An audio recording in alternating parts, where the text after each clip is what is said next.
ஸ்ரீ ரவிசங்கரின் வாழும் கலை அமைப்பின் சார்பாக யமுனா நதிக்கரையில் உலக கலாச்சார விழா நடத்தப்படுவதற்கு பல சர்ச்சைகளை தாண்டி அனுமதி வழங்கப்பட்டிருக்கிறது. இது குறித்த கூடுதல் விவரங்களை செய்தியாளர் ஹனிகுமார் தருகிறார். அவரோடு பேசலாம். ஹனிகுமார், விவசாய நிலங்கள்ல கான்கிரீட் சாலைகள் போடுறாங்க, இந்த நீர்வழி பாதை பாதிக்கப்படும், இது மாதிரி பல்வேறு எதிர்ப்புகள் இருந்தது. ஆனால் இந்த எதிர்ப்புகளை மீறி தற்போது அனுமதி வழங்கப்பட்டிருக்கிறது. என்ன மாதிரியான கட்டுப்பாடுகள் விதிக்கப்பட்டிருக்கிறது?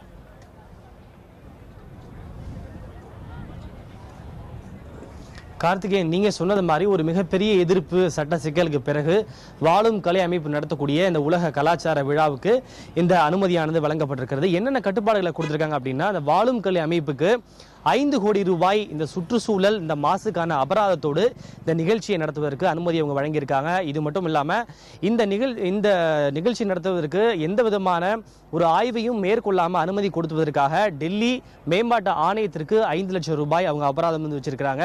டெல்லியினுடைய மாசு கட்டுப்பாட்டு வாரியத்திற்கு 1 லட்சம் ரூபாய் அபராதம் வந்து வச்சிருக்காங்க. இந்த வாழும் கலை அமைப்பு 5 கோடி ரூபாய் இந்த சுற்றுச்சூழல் மாசுக்கான அபராதமாக செலுத்திவிட்டு நிகழ்ச்சி நடத்த வேண்டும் அப்படின்ற விஷயத்தை வந்து சொல்லியிருக்காங்க. இது மட்டும் இல்லாமல் இதில் எந்த விதமான சுற்றுச்சூழல் சீர்கேடும் ஏற்படாத வகையில் வந்து பார்த்துக்கொள்ள வேண்டும். யமுனை நதிக்கு குறிப்பா எந்த விதமான மாசும் அசுத்தமும் ஏற்படாத அவங்க உறுதி செய்யணும் அப்படின்ற ஒரு நிபந்தனையும் வந்து வச்சிருக்கிறாங்க. அது மட்டும் இல்லாமல் யமுனை நதி கரையில் எந்த விதமான ரசாயன கலப்பு இல்லாதை உறுதி செய்யணும் அப்படின்ற ஒரு நிபந்தனையும் நேற்றுக்கு தேசிய பசுமை தீர்ப்பாயம் அப்படின்ற ஒரு விஷயம் கொடுத்திருக்கிறாங்க. ஏன் அப்படின்னா, இன்னைக்கு பல சர்ச்சைகளுக்கு பிறகு குறிப்பாக இந்த யமுனை நதிக்கரையோர சமவெளி பகுதியில் நிகழ்ச்சி நடத்துவதற்கு அனுமதி கொடுத்ததுனால ஏற்கனவே பல விஷயங்களின் காரணமாக யமுனை நதி சீர்கேடு அடைந்திருக்குது, அசுத்தம் அடைந்திருக்குது. அப்படி இருக்கக்கூடிய ஒரு சூழல்ல இது போன்ற இவ்வளவு பெரிய நிகழ்ச்சி நடத்த ஏற்பாடு செய்வதன் மூலியமாக யமுனை நதி மென்மேலும் அசுத்தம் அடையும் அப்படின்ற ஒரு விஷயத்தினால இதுக்கு பல்வேறு தரப்பு எதிர்ப்புகள் வந்து கிளம்பியது. நேற்றுக்கு பசுமை தீர்ப்பாயம் பல்வேறு நிபந்தனைகளோட இந்த நிகழ்ச்சி நடத்துவதற்கு அனுமதியை வந்து கொடுத்திருக்கிறாங்க. கார்த்திகேயன், ஹனிகுமார், தற்போது இந்த விழாவை நடத்தக்கூடாது என்று சுற்றுச்சூழல் ஆர்வலர்கள் எதிர்ப்பு தெரிவிக்க காரணம் என்ன? அதற்கு வாழும் கலை அமைப்பினால் என்ன மாதிரியான பதில் சொல்லப்பட்டிருக்கு?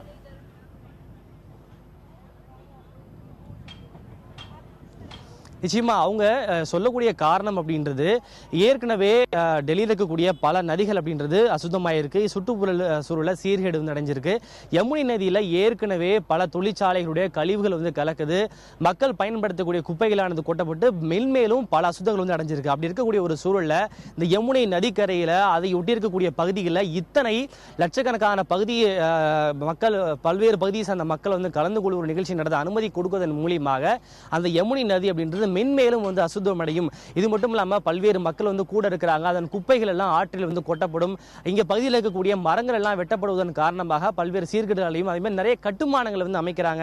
அது மாதிரியான கட்டுமானங்களை அமைப்பதன் காரணமாக பல்வேறு பொருட்கள் அதற்கு கலந்து அசுத்தங்கள் வந்து ஏற்படும். இது மட்டும் இல்லாமல் அந்த யமுனை நதியில மக்கள் அந்த போக வரதுக்காக தற்காலிகமாக இந்த பண்டூல் பூல் அப்படின்னு சொல்லப்படக்கூடிய ராணுவம் பயன்படுத்தக்கூடிய அந்த ஒரு எம்டி பேரல்ஸை கொண்டு ஒரு தற்காலிகமான மிதவை பாலங்களை வந்து அமைச்சிருக்கிறாங்க. இது மாதிரியான தற்காலிகமான மிதவை பாலங்களை அமைக்குவதன் மூலியமாக அந்த யமுனை நதியில மென்மேலும் அந்த கட்டுமானங்களை பண்ணுவதன் காரணமாக சுற்றுச்சூழல் என்பது பாதிக்கப்படும், யமுனை நதி அசுத்தம் அடையும் அப்படின்ற ஒரு விஷயத்தை முன்வைத்து பல்வேறு தரப்பிலும் எதிர்ப்பு அவங்க வந்து முன் வச்சிருந்தாங்க. இது மட்டும் இல்லாம இந்த ராணுவத்தை, இந்த பாலத்தை கட்டுவது அப்படின்றது ராணுவம் தான் கட்டி கொடுக்குறாங்க. ஒரு தனி நபருக்காக ஒரு பாலம், தற்காலிகமான பாலம் கட்டுவதற்கு ராணுவம் எப்படி பயன்படுத்தப்பட்டது அப்படின்ற ஒரு விஷயத்தை முன்வைச்சு எதிர்க்கட்சிகள் உள்ளிட்ட பல்வேறு தரப்பிலும் சமூக ஆர்வலர்களும் பிரச்சனைகள் வந்து கிளப்பியிருந்தாங்க. இதற்கு இந்த வாழும் கலை அமைப்பு என்ன சொல்லியிருந்தாங்க அப்படின்னா, நாங்கள் சட்டத்திற்கு உட்பட்டு தான் செய்திருந்தோம், நாங்கள் தற்காலிகமான கட்டுமானங்களை மட்டும்தான் அமைக்கிறோம், தற்காலிகமான கட்டுமானங்கள் அமைப்பதற்கு மத்திய சுற்றுச்சூழல் மற்றும் வனத்துறை அமைச்சருக்கு எந்த விதமான அனுமதியும் வாங்க வேண்டிய அவசியம் இல்லை. இது மட்டும் இல்லாமல் இந்த நிகழ்ச்சிக்காக நாங்கள் எந்த விதமான மரங்களையும் வெட்டல, 4 மரங்களுடைய கிளைகளை மட்டும்தான் நாங்கள் வந்து வெட்டி இருக்கிறோம். இது மட்டுமல்லாமல் இந்த நிகழ்ச்சி முடிந்த பிறகு இந்த இடத்துல ஒரு பயோடைவர்சிட்டி, ஒரு உயிரியல் பூங்கா ஒன்று அமைப்பதற்கு நாங்கள் திட்டமிட்டிருக்கிறோம். இவை மட்டும் இல்லாமல் இந்த நிகழ்ச்சி நடத்துவதற்காகவே யமுனை நதியிலிருந்து 519 டன் குப்பைகளை நாங்கள் வந்து அகற்றியிருக்கிறோம்.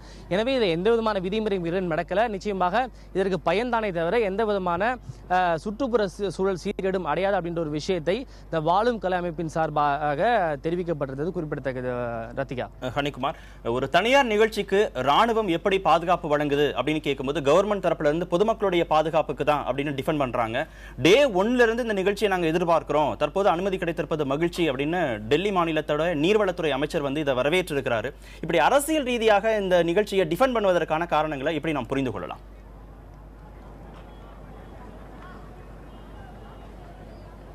இதுலேயே பல்வேறு விதமான குழப்பங்கள் வந்திருக்கு. இப்போ இந்த கோர்ட்டில் இந்த விவகாரம் வந்தப்போ இந்த பாலத்தை கட்டுவதற்கு ராணுவத்துக்கு யார் அனுமதி கொடுத்தாங்க அப்படின்னு டெல்லி மேம்பாட்டு ஆணையத்துக்கிட்ட பசுமை தீர்ப்பாயம் ஒரு கேள்வி ஒன்று எழுப்பினாங்க.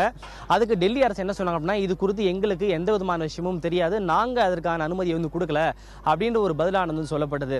இருந்தாலும் கூட பல்வேறு தரப்பு என்ன சொல்லப்படுது அப்படின்னா, டெல்லி அரசின் சார்பில் 7 விதமான அந்த மிதவை பாலங்களை கட்டுவதற்கு மத்திய பாதுகாப்புத்துறை அமைச்சர் மனோகர் பாரிக்கருக்கு கோரிக்கை விடுக்கப்பட்டது. இருந்தாலும் கூட அந்த பாதுகாப்புத்துறை அமைச்சகம் அதை 2 மிதவை பாலங்களை மட்டுமே கட்டுவதற்கு அனுமதி கொடுத்தாங்க அப்படின்ற ஒரு பார்வையும் ஒரு அரசியல் விமர்சகர்களால் முன்வைக்கப்படுகிறது. தொடர்ந்து 2 அரசுகளுக்கும் இடையே கூட இதை கட்டுவதற்கு யார் அனுமதி கொடுத்தது, யார் கேட்டது உள்ளிட்ட பல்வேறு விஷயங்கள் சர்ச்சைகளாகவே தொடர்ந்து போய்கிட்டு இருக்கு. இருந்தாலும் கூட நீங்க சொல்வது போல அந்த யமுனை ஆற்றின் குறுக்கே இந்த பாலம் கட்டப்படுது அப்படின்றதுனால இது இந்த ஃப்ளோட்டிங் டெக்னாலஜி அப்படின்னு சொல்லுவாங்க. இந்த ஃப்ளோட்டிங் டெக்னாலஜி அப்படின்றது ராணுவம் பழைய காலத்தில் பயன்படுத்தக்கூடிய ஒரு டெக்னாலஜி. எம்டி பேரல்ஸ், ஒரு மிகப்பெரிய ராட்சசை பேரல்களை கொண்டு அதன் மீது கட்டைகளை அமைத்து அந்த யமுனை ஆற்றின் குறுக்கே தற்காலிகமான பாலங்களை அமைச்சிருக்காங்க. இது ராணுவம் தான் பண்ண முடியும் அப்படின்றதுனால ராணுவத்தை கொண்டு இந்த ஒரு தற்காலிகமான பாலங்களை அமைத்ததாக ஒரு கருத்தும் முன்வைக்கப்படுகிறது. கார்த்திகேயன்.